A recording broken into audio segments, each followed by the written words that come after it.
if we lose this forest, if we savage the land, we might as well be cutting off our own right hand, for we and the other one under the sun. If we lose this forest, if we savage the land, we might as well be cutting off our own right hand, for we might as well be cutting off our own right hand, under the moon, under the sun. If we lose this forest. So you drive for 6 hours through the tree farms and the clear cuts, and you arrive at the end of the road, and there the wilderness begins. It's this last little fringe of ancient rainforest, along the west coast of Vancouver Island. It's the last frontier that our civilization, in its last 200 years of history on this continent, started clearing all the ancient forests, the east coast, the Maritimes, and they moved right across the entire country. Set aside the Walbran Valley. The road building stops here. The cutting stops here. It's here at the end of these roads that so many people have taken a stand. Jesus Christ. Oh. Right on.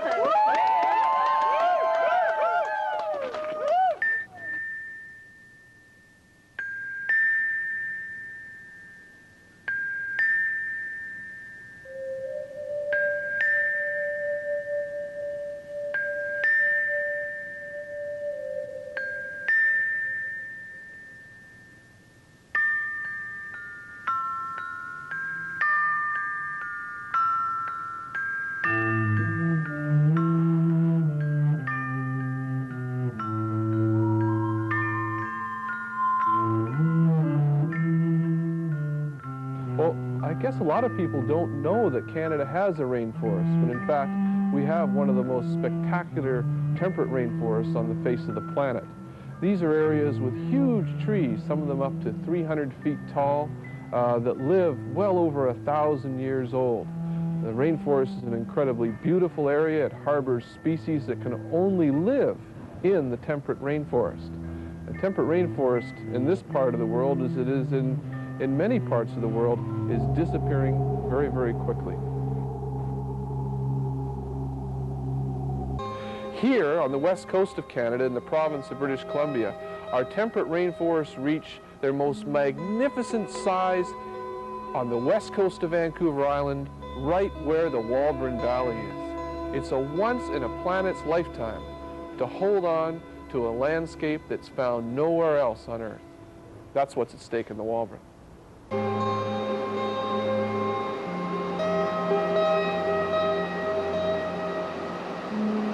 But the whole blueprint is still there, locked up around us.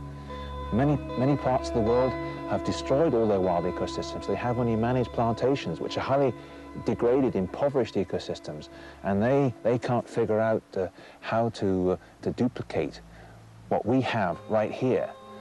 Nobody knows what we're wiping out when we wipe them out. And here we have in the Walbran, we have extreme beauty, indescribable beauty.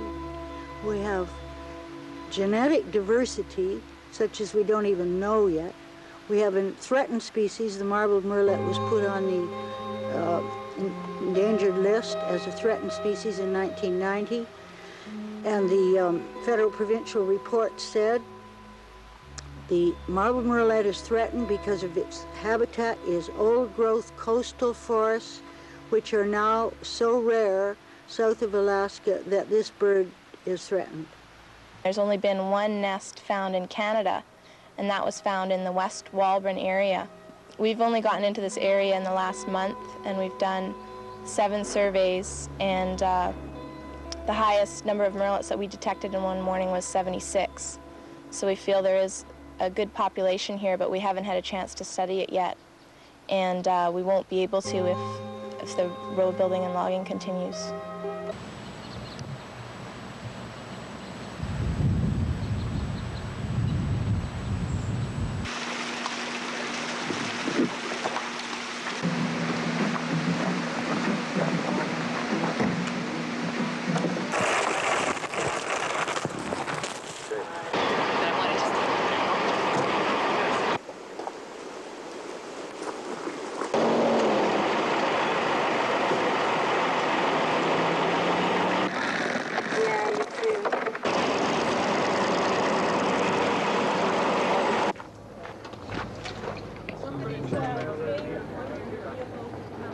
And I have been what I would call an environmentalist for 35 years.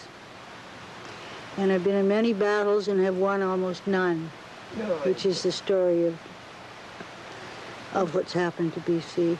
I've watched places I canoe to and hike in are now like this. I mean, I've seen it all go. So here, when you get down to the last few, I think it's an emergency. Understood. The RCMP was supposed to be a neutral third party on. We are. Good.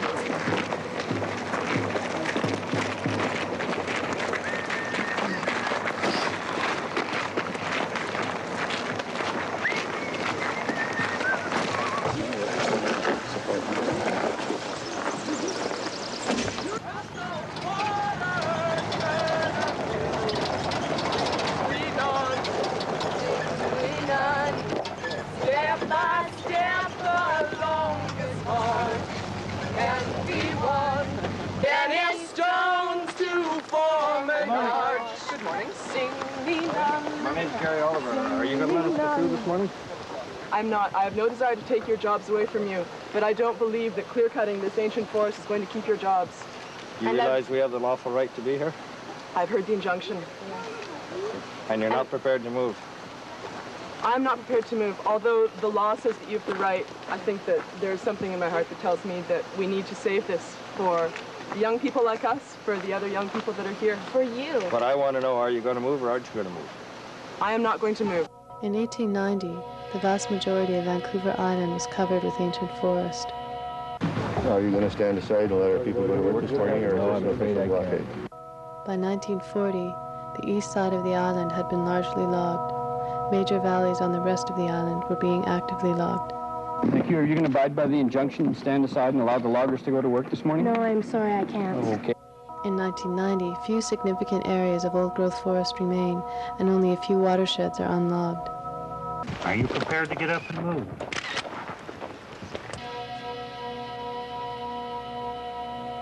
We have no land use strategy. We have no old-growth forest strategy. We have no protection of the environment. Right now, as we are sitting here protesting about what our government and Fletcher Challenge is doing to our forests, there are people climbing the head office of Fletcher Challenge in Wellington, New Zealand. We're not sustaining fish and wildlife habitat. We're not sustaining recreational or tourism opportunities. We're not sustaining jobs. Union Carbide of Bhopal fame, the same PR firm that handled the image problem of Bhopal is now working similar magic on behalf of BC forest industry. We are not seeing any protection of the ancient forest. It's very blatantly clear. We must change and go on a new tack. And the first thing we're asking for is a moratorium on road building and logging in the lower Walbran Valley.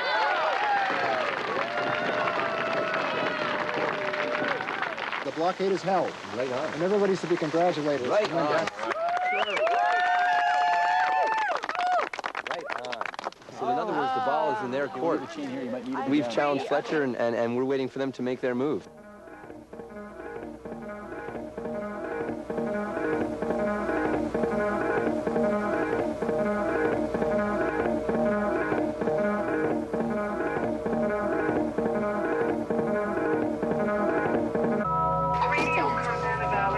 Speak very slowly and very loudly and say everything twice. I can hardly hear you. We have established a base camp around the South Walbran Bridge to cover the 3 possible locations where they can construct roads with the road building permit. Wait a minute, who built the base camp, they or you? We have 2 base camps now, one at the bridge and a temporary base camp that where we sleep at night.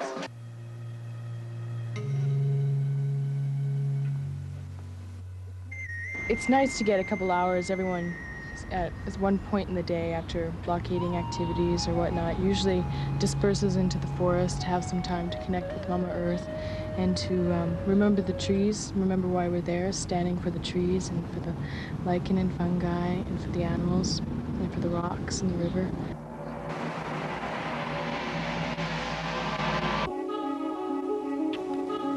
Federal Fisheries Officer Don Stevens has said that logging practices in areas immediately adjacent to the Walbran have resulted in widespread loss of fish habitat. What will happen if those same practices move into the sensitive salmon spawning grounds of the Walbran Creek?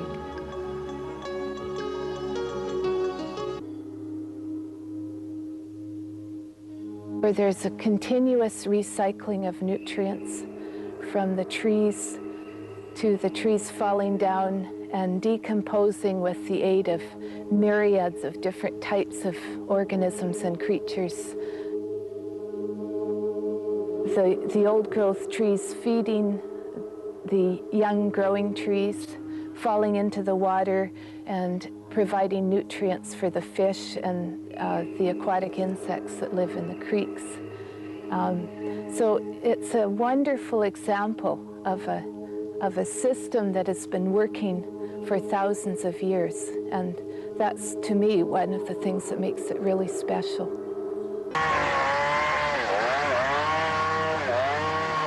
They are working very hard to start punching a road through the last wilderness area right to the boundaries of Pacific Rim National Park.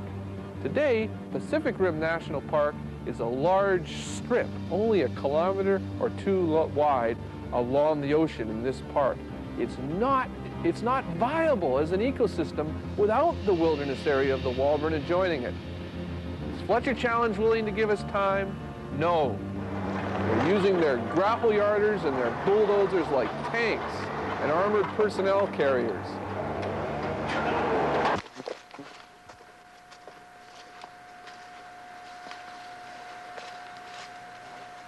My daughter helped build the hiking trails in this valley last summer and make it accessible to people. And so people have been coming in, myself included, and now we're aware of what a treasure this is. I came here camping a couple of months ago with my daughter, and we camped in the most beautiful spot we've ever camped in our entire lives. And before the weekend was over, I found out that Fletcher Challenge plans to put a logging road through that spot. And that made me angry. I don't want to hear the trees.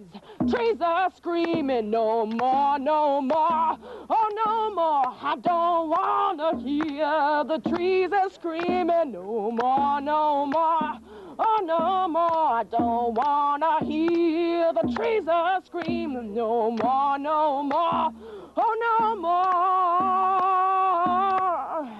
You can't cut off future no more. Oh my gosh. Can you please without kidding? Oh my God.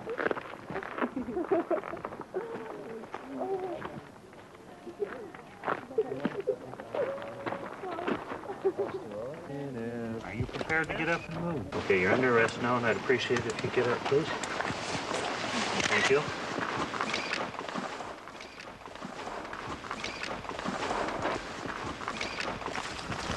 The only way I can tolerate what's happening is to be with people who are so caring that they're willing to give up a great deal, even go to jail or be put through the system of total injustice, which is what we have in BC.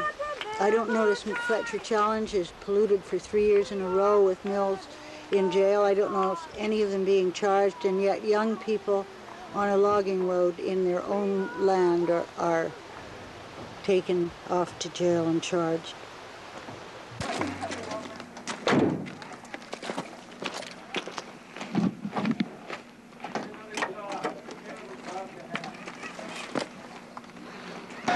your buddy might just come out with a little bit of a bite on him too. Wow. The dog is loose and it gets a hold of him.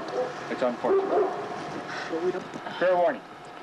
We're here to play fair, be honest with you people.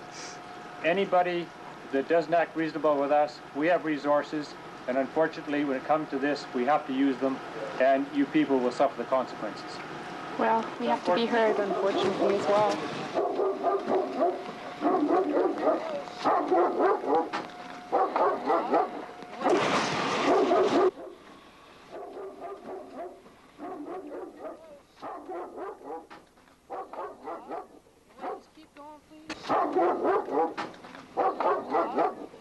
There's been people who have been climbing the trees and sitting in platforms with full safety gear during the day to prevent them from cutting into this beautiful ancient forest. And today, when the logger climbed the tree to chop the platform out from under one of the tree sitters, the tree sitter asked him if he was willing to take responsibility if he would die because he was endangering his life. And the logger said, sure, I could bury you.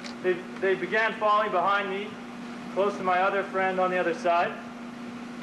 Then they chopped at my tree a few times with an axe right in front of the RCMP. All the way up he was chopping at the tree, taking off. There used to be branches quite a ways down. They're all gone. My platform's gone.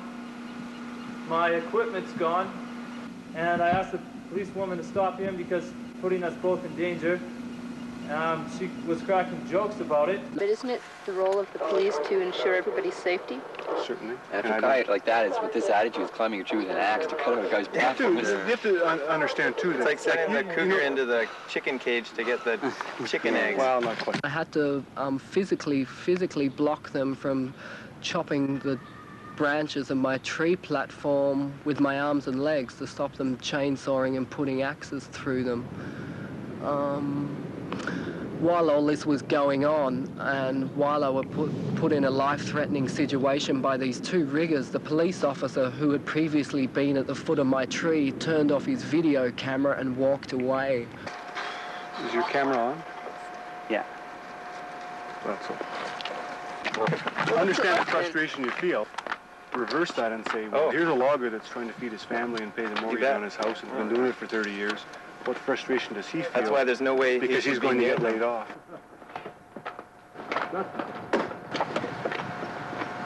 Be nice to those boys. Yeah. Trying to save your jobs too.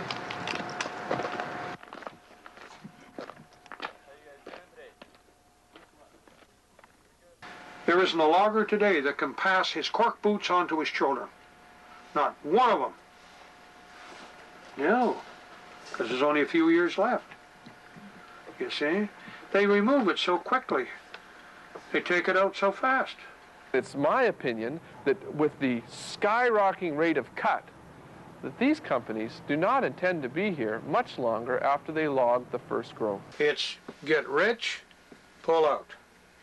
And the way it is now, we are at the moment removing 600,000 acres a year in British Columbia. That is what our cut is right now. 600,000 acres a year. Now, we don't have to go too far in school to realize that in 10 years, at the rate they're going, with grapple yarders, excessive road building, smashing, ripping, and tearing, in 10 years, our economy is going to be up against a wall here. At no time in our history have we ever had fewer workers employed by cutting a tree. It's gotten worse for workers. From habitat and fisheries, look, we've already logged most of our valley bottoms. We've never been logging more on steep-sided slopes. It's a very mountainous area here, which means we've never created as many landslides, soil erosions, and destruction of salmon streams as we are right today.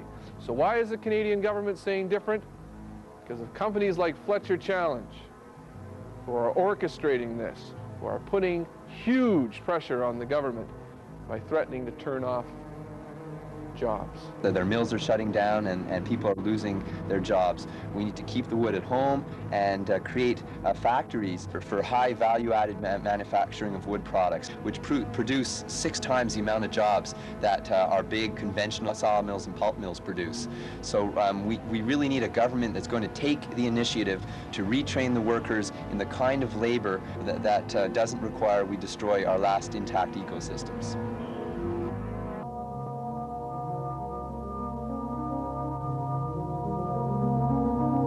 A tree farm isn't a forest, it's not the same thing.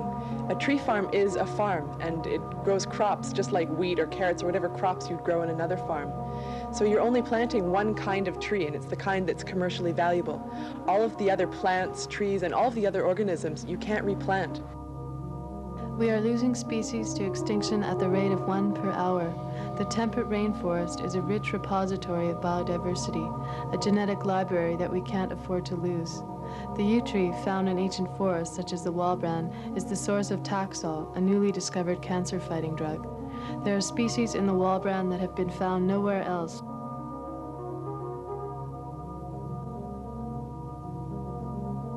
Only preliminary surveys have been done.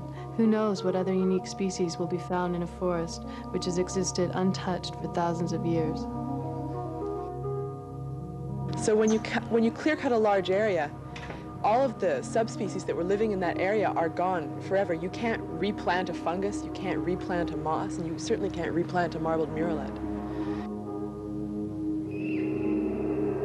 The lichens take 150 years or more to come back, and they're one of the primary nitrogen fixers for the soil. So the soil is unable to be regenerated by the plants which are left after a clear cut. And we'll see in 200 or 240 years' time, by the time we get a third rotation in the ground, we just won't be able to grow trees on it. The soil will have by that time become so depleted that we'll be looking at a desert, just as we have deserts forming in the tropics.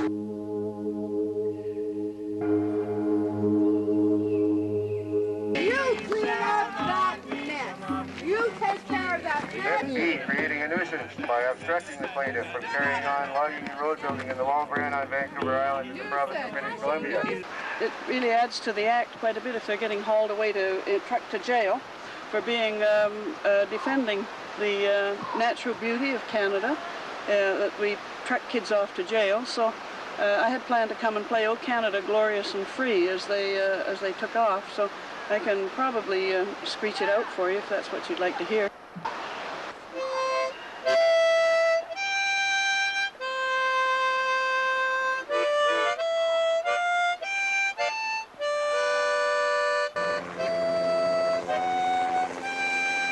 We need help from the outside world to embarrass this government and to change. It's the only way that it's going to stop. But before that happens, we'll try and slow them down.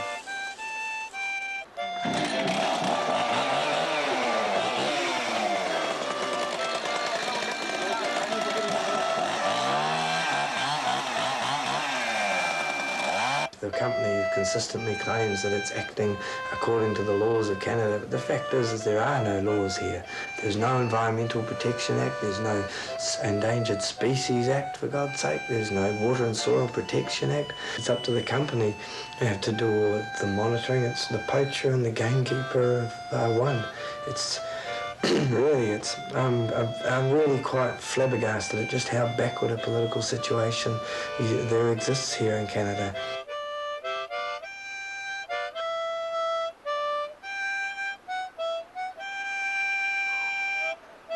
So we are arguing very strongly there is no true democratic process, that the government, in cooperation with corporations, are railroading this through. I mean, come on, the government's own commission on old growth strategy recommended this be put aside for 2 years. Cabinet vetoed it behind closed doors. So we don't really see that kind of democratic process happening.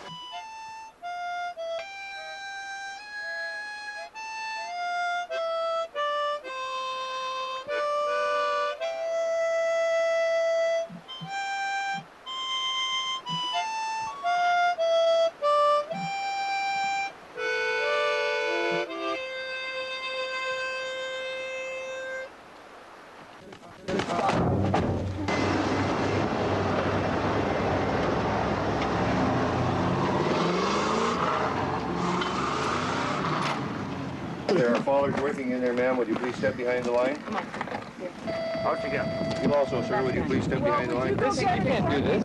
The people out in the woods stood up and said, we are not going to cut in this manner any further. I mean, we talked to a lot of individual fallers who feel that way, but are afraid, of course, for their jobs to stand up alone and make that kind of a statement. If the union stood up and said, we're not going to cut in this manner, I think it would stop immediately. Well, all I can say is we're working on it. Okay. You know. I live beside this river, and I've watched this river change and grow. For 800 years I have lived here, through the wind and the fire and the snow. I've seen great glaciers melting, I've met lightning eye to eye, and now I hear bulldozers coming, and I am soon to die. But who will house the owl, and who will hold that river shore? Who will take refuge in my shadow, and my shadow falls no more?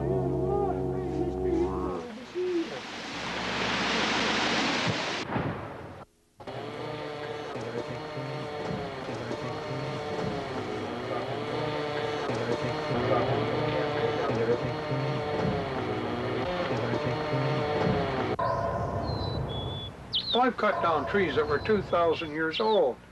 A 14-foot cedar, solid right through. No kidding. When that thing went down, there was a minor tremble in the ground, like a small earthquake.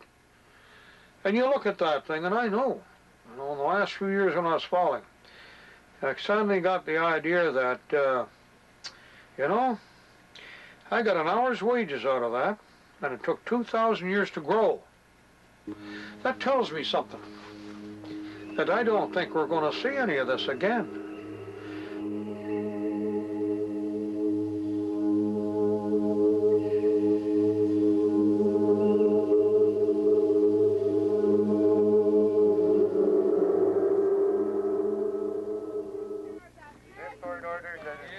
John Doe, Jane Doe, and persons unknown, and each of them, or any person or persons under their instructions, or in any person or persons known or unknown, every knowledge of this order be restrained until withdrawal or other disposition of this action from directly or indirectly.